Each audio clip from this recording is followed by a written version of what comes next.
नमः सिद्धिभ्यः नमो अरिहन्ताणं नमो सिद्धाणं नमो ऐर्याणं नमो वज्रायाणं नमो लोये सव्साहुणम्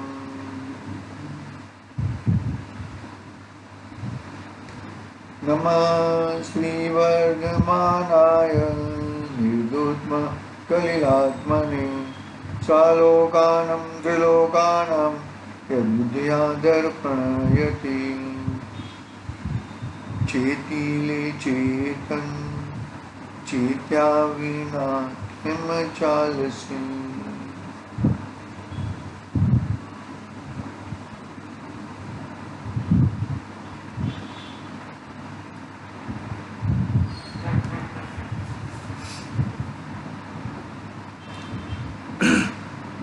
रत्नकरण सावकाचार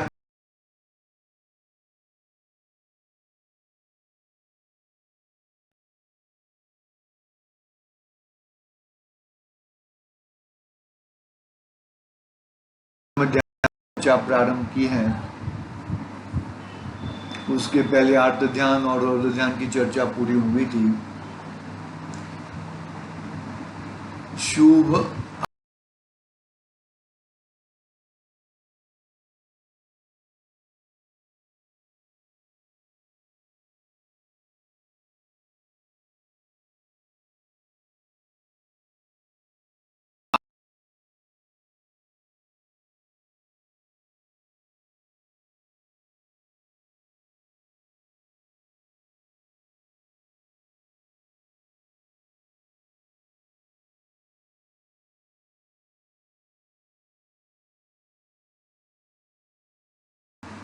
आत्मा के 3 भेद उसकी चर्चा आज प्रारंभ करेंगे। उसके पहले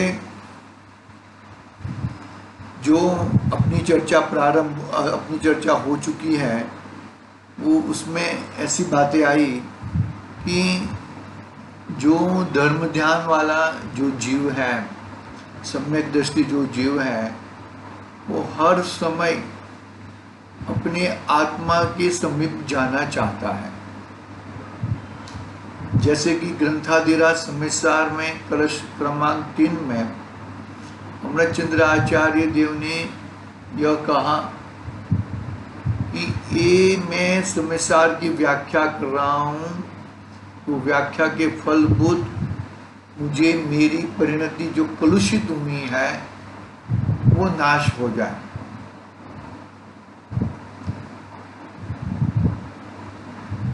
अमृतचंद्र आचार्य देव को मालूम है कि ये शुभ कार्य है और शुभ कार्य से कलुषित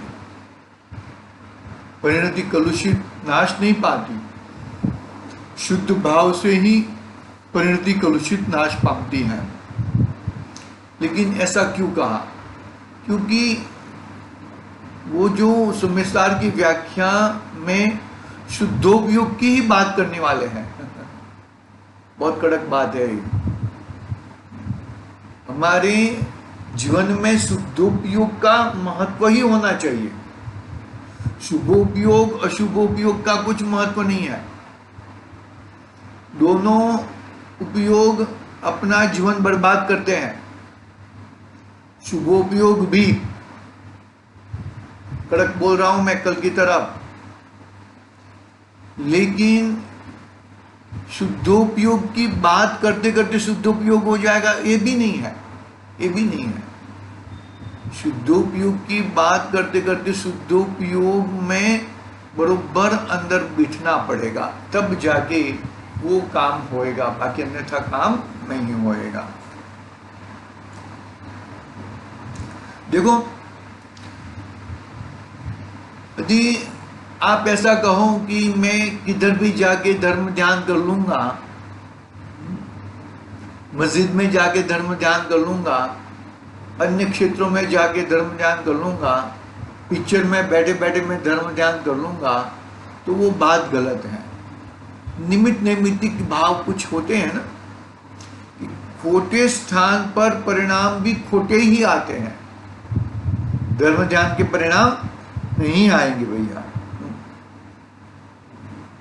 क्या कहते हैं, जो शुभ ध्यान के इच्छुक है वे खोटे स्थानों में स्वप्न में भी निवास नहीं करे।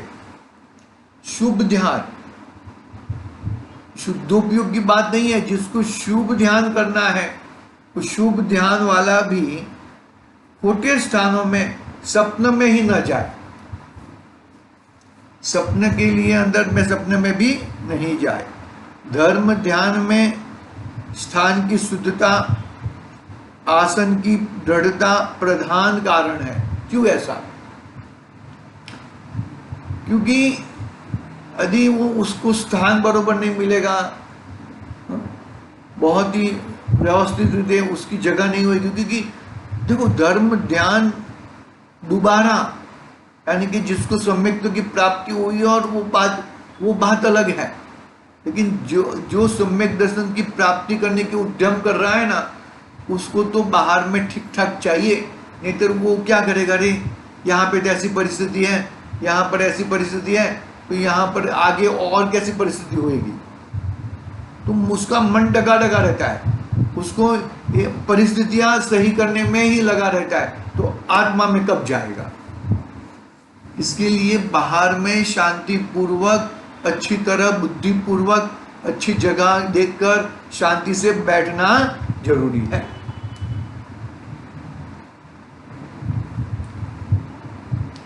क्योंकि नहीं तो उसके विकल्प वहां ही चलते रहेंगे। और एक बात कही कि ये जो ध्यान है ना, वो 3 प्रकार के सहनन वाले ही, जो उत्तम 3 प्रकार के सहन है ना, वज्र वृषभ नारसहनन,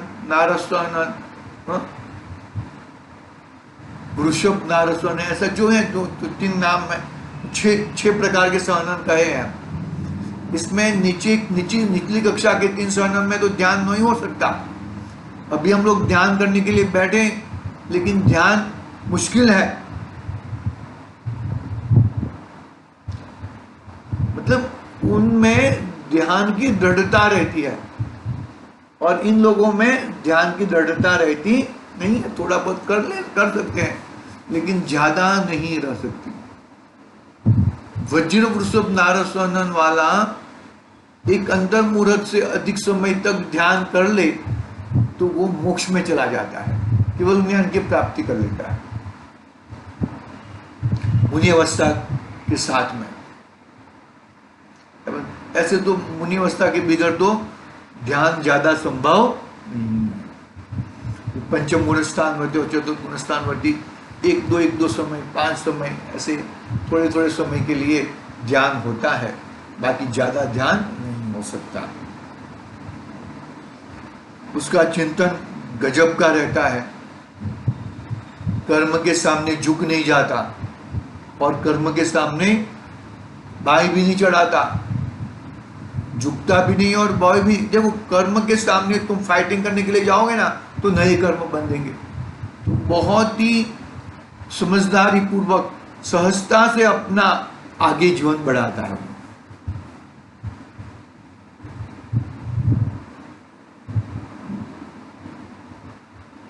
ठीक है, इस प्रकार अपना थोड़ी बात हुई थी 2 दिन में। आगे की बात अभी आत्मा के 3 प्रकार का है। आत्मा है तो एक ही प्रकार का, लेकिन अवस्था की अपेक्षा से 3 प्रकार का आत्मा कहा। कौन सा है? बहिरात्मा, अंतरात्मा और परमात्मा। हमने समाधि तंत्र पढ़ा था ना, आचार्य पूज्यपाद स्वामी का महान ग्रंथ। उसमें ये 3 आत्मा के 3 जो है उनकी चर्चा हुई है। बहुत अच्छी तरह से, बहुत जबरदस्त चर्चा आई थी। हम यहाँ से रत्नकर्ण सावकाचार्य के माध्यम से हम पढ़ते हैं। यहाँ पर देखो, बहिरात्मा का स्वरूप, जिसकी बाह्य शरीर आदि उद्गल की पर्यायों में आत्मबुद्धि है, आहार की बाहर की वस्तुओं में आत्मबुद्धि है, शरीर में आत्मबुद्धि है, वह बहिरात्मा है। जिसकी चेतना मोह निंद्रा से अस्त हो गई है, पर्याय ही को अपना स्वरूप मानता है, निरंतर इंद्रियों द्वारा ही प्रवर्तन करता है, अपने स्वरूप की सच्ची पहचान जिसे नहीं है, देह को ही आत्मा मानता है। देव पर्याय में अपने लिए देव, नारक पर्याय में अपने लिए नारकी, तिर्यंच पर्याय में अपने लिए तिर्यंच और मनुष्य पर्याय में अपने लिए मनुष्य जानकर पर्याय के व्यवहार में तन्मय हो रहा है। मैं नारकी हो गया, मुझे बहुत दुख हो रहा है, तिर्यंच हो गया, अरे तिर्यंच में तो बहुत मारपीट होती है, मनुष्य में बहुत में कोई अच्छा नहीं हुआ, मुझे कुछ अच्छी फैसिलिटी नहीं दिख रही है। इस तरह का लेकर वो जो पर्याय है, वो पर्याय को अपना मान लेता है और वो पर्याय में ही तन्मयपना करता है। देखो आगे बढ़ते हैं। पर्याय तो कर्मकृत उद्गलमय प्रत्यक्ष ज्ञान रूप आत्मा से भिन्न दिखाई देती है। पर्याय कैसी है? आत्मा से भिन्न है, प्रत्यक्ष पुद्गलमय है और मेरे आत्मा से भिन्न है, तो भी कर्म जनित पर्याय में अपनत्व मानकर पर्याय में तन्मय हो रहा है। कैसा कैसा लग रहा है? देखो, मैं गोरा हूँ, मैं सांवला हूँ, मैं अन्य वर्ण हूँ, मैं राजा हूँ, मैं रंक हूँ, मैं स्वामी हूँ, मैं सेवक हूँ, मैं बलवान हूँ, मैं निर्बल हूँ, मैं ब्राह्मण हूँ, मैं क्षत्रिय हूँ, मैं वैश्य हूँ, मैं शूद्र हूँ, मैं हिंसक हूँ, मैं रक्षक हूँ, मैं धनाढ्य हूँ, मैं दातार हूँ, मैं त्यागी हूँ, मैं गृहस्थ हूँ, मैं मुनि हूँ, मैं तपस्वी हूँ, मैं दीन हूँ, मैं अनाथ हूँ, मैं समर्थ हूँ, मैं असमर्थ हूँ, मैं कर्ता हूँ, मैं अकर्ता हूँ, मैं रूपवान हूँ, मैं कुरूप हूँ, मैं पंडित हूँ, मैं मूर्ख हूँ, मैं स्त्री हूँ, मैं पुरुष हूँ, मैं नपुंसक हूँ इत्यादि कर्म के उदय जनित पुद्गलों की विनाशिक पर्याय है, परमानेंट रहने वाली पर्याय नहीं है, और वो तेरी पर्याय नहीं, तेरे गुणों के आधार की पर्याय नहीं है। तो कर्म के उदय जनित पर पुद्गलों की विनाशिक पर्यायों में जिसकी आत्मबुद्धि होती है, वह बहिरात्मा मिथ्या दृष्टि है। कैसा है? मिथ्या दृष्टि है। वो बहुत इतना सारा बता दिया, मैं कौन हूँ, मैं कौन हूँ वो प्रश्न आना चाहिए, लेकिन मैं कौन हूँ वो प्रश्न के सामने उसका जवाब मैं गोरा हूँ, मैं काला हूँ, मैं सांवला हूँ, मैं रंग हूँ, मैं राव हूँ, मैं राजा हूँ, वो जवाब नहीं। मैं कौन हूँ यानी कि मैं ये जो बताया बहिरात्मपना की जो बताई, उससे मैं भिन्न एक ज्ञानवान जीव पदार्थ हूँ, जीव तत्व हूँ, जीव द्रव्य हूँ। मैं समझ में आ रहा है कि नहीं आ रहा है? जो यह शरीर में आत्मबुद्धि है, वह यही शरीर को के जो स्त्री, पुत्र, मित्र, शत्रु इत्यादि संबंधी है, उनमें राग, द्वेष, मोह, क्लेशादि उत्पन्न कराकर आर्त रौद्र परिणामों से मरण कराकर संसार में अनंत काल तक जन्म मरण कराती है। पुद्गल की पर्याय में जो आत्मबुद्धि है, वह पुद्गलमय जड़ रूपी एकेंद्रियों में अनंत काल तक भ्रमण कराती है। इसलिए अब बहिरात्म बुद्धि को छोड़कर अंतरात्मा का अवलंबन लेकर परमात्मा पना पाने का यत्न करना चाहिए। क्या कहा? अंतरात्मा का अवलंबन लेकर, अंतरात्मा में भी खड़ा नहीं रहना है भाई, बहुत कड़क धर्म है।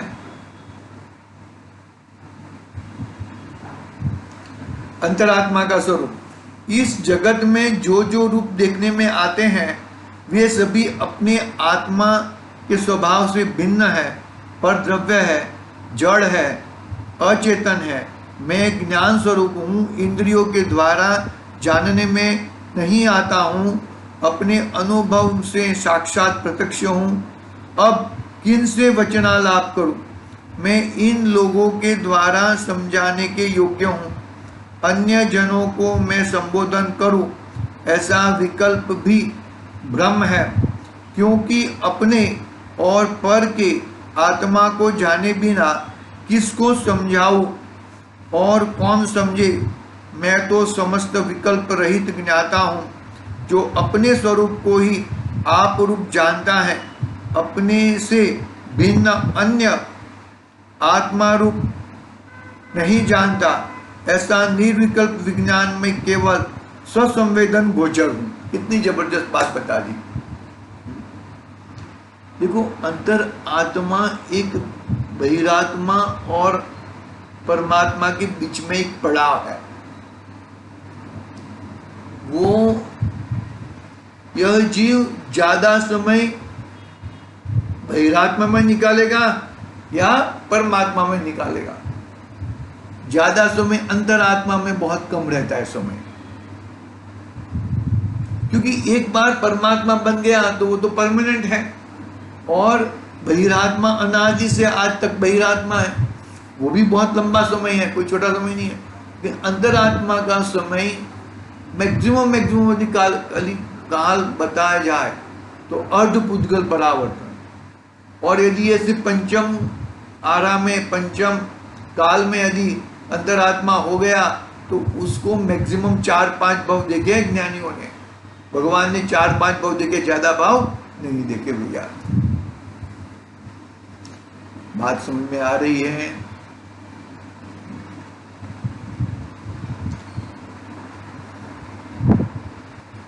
पकड़ना बात को भैया। मैं तो समस्त विकल्प रहित ज्ञाता हूं, जो अपने स्वरूप को ही आप रूप जानता है, अपने से भिन्न अन्य को आत्मा रूप नहीं जानता। ऐसा निर्विकल्प विज्ञान में केवल स्वसंवेदन गोचर हूं।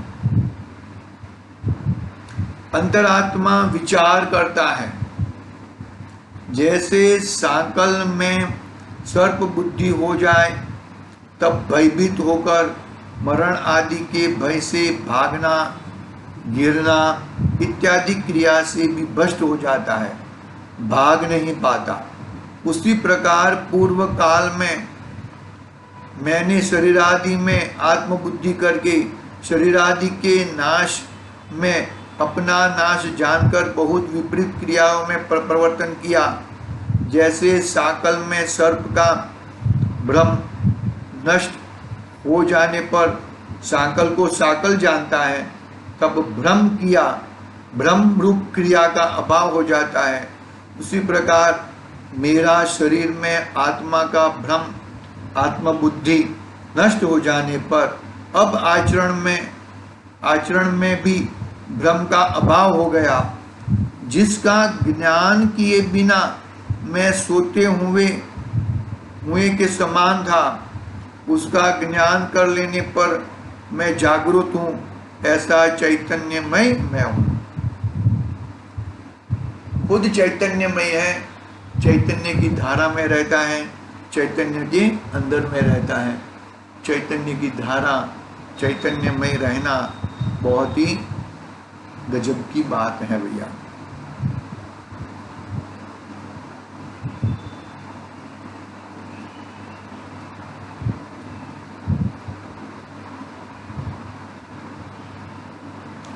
इस ज्ञान ज्योतिमय अपने स्वरूप को देखने से मेरा राग द्वेष नष्ट हो गया है।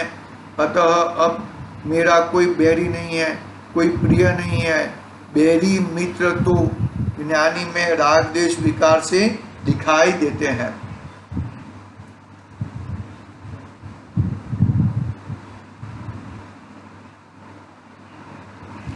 इस ज्ञान ज्योतिमय अपने स्वरूप को देखने से मेरा राग द्वेष नष्ट हो गया।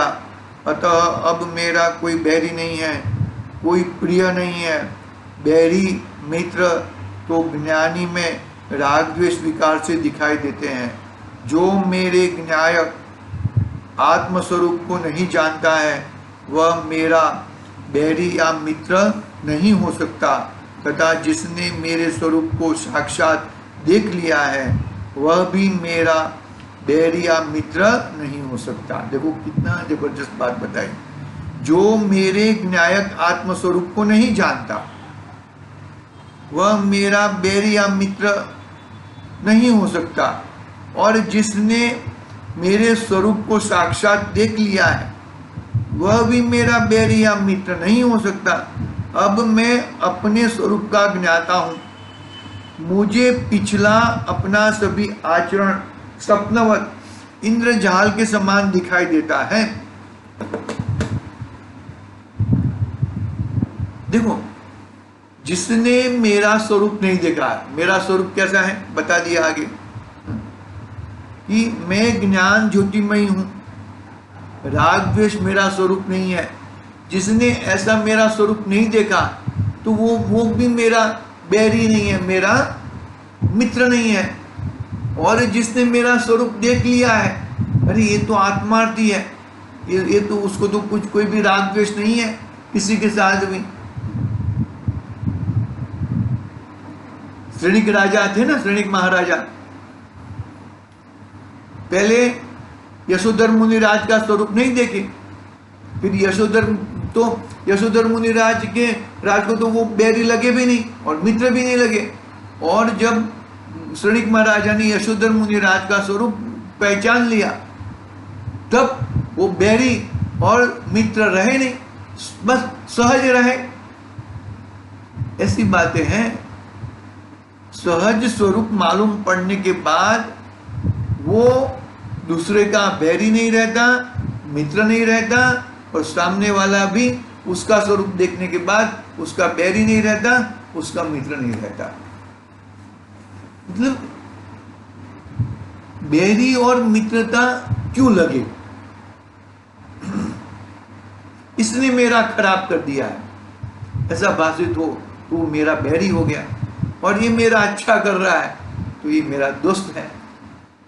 लेकिन भाई मेरा कोई बाहर में कोई बुरा भी नहीं करता और कोई अच्छा भी नहीं करता, तो मेरा कोई मित्र भी नहीं है, कोई दुश्मन भी नहीं है। 22 बैठता, दोनों तरफ लगा देना। मुझे पिछला सभी आचरण स्वप्नवत इंद्रजाल के समान दिखाई देता है। पिछला यानी कि भूतकाल में जो मैंने आचरण किए हैं, जो मैंने कर्म बांधे हैं, वो स्वप्नवत लगता है। अरे आने दे, कोई भी परिस्थिति आने दे, मुझे कोई प्रॉब्लम नहीं है, क्योंकि मैंने मेरा स्वरूप भास लिया है। अहो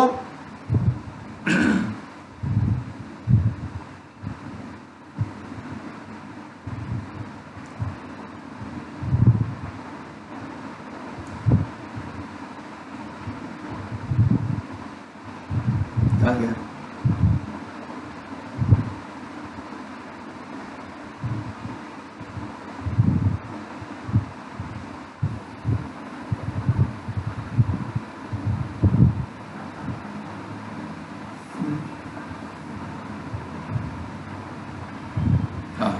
अहो ज्ञानी पुरुषों के अलौकिक वृत्तांत का कौन वर्णन कर सकता है?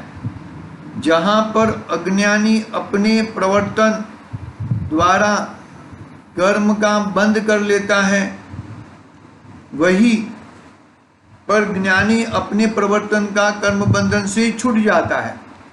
अज्ञानी अपने प्रवर्तन द्वारा कर्म बंद कर लेता है और ज्ञानी अपने प्रवर्तन द्वारा कर्म बंधन से छूट जाता है। देखो परिस्थिति एक ही है, अज्ञानी बंध आ जाता है और ज्ञानी छूट जाता है। क्यों? अज्ञानी उसको करतापना, मैं उसका करता हूं, मैंने उसका कार्य किया, मेरा ये कार्य किया, मेरा ये कार्य करेगा, ये जो ऐसी मान्यता है उसके कारण वो बंधा रहता है। और ज्ञानी तो उसका प्रवर्तन नहीं ऐसा रहता है, मैं उससे छुटा ही हूं, मैं उसका कुछ कर सकता हूं, न वो मेरा कुछ कर सकता है, तो फिर कोई मतलब ही नहीं है। कर्म उदय में कोई मतलब ही नहीं है, ऐसी बात करते हैं।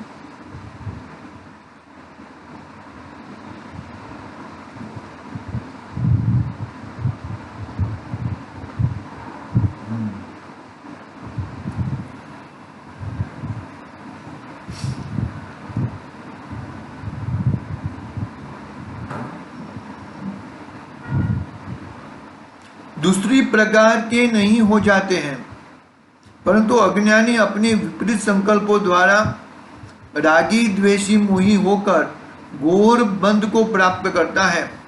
ज्ञानी पदार्थों का सत्य स्वरूप जानकर परम सौम्य वितरागी होकर प्रवर्तता हुआ निर्जरा करता है। कहे ना कि ज्ञानी के भोग निर्जरा रूप है और अज्ञानी भोग न करे तो भी कर्म बंधन करता है। फर्क है भैया। मैं पूर्व काल में दुखों से व्याप्त संसार वन में चिरकाल से दुखी हुआ हूं। वह केवल अपने और पर के वेद विज्ञान के बिना ही हुआ हूं। अभी तक दुखी हुआ हूं। इसका मेन कारण है कि मैंने अभी तक वेद विज्ञान नहीं किया। तू मैं नहीं किया। मैं यानी कि मेरा आत्मा, और मेरा आत्मा छोड़ के बाकी सब तू में आ जाएगा, पर में आ जाएगा। तो वो चीज मैंने अभी तक नहीं किया, इसके लिए मैं अभी तक दुखी हूं।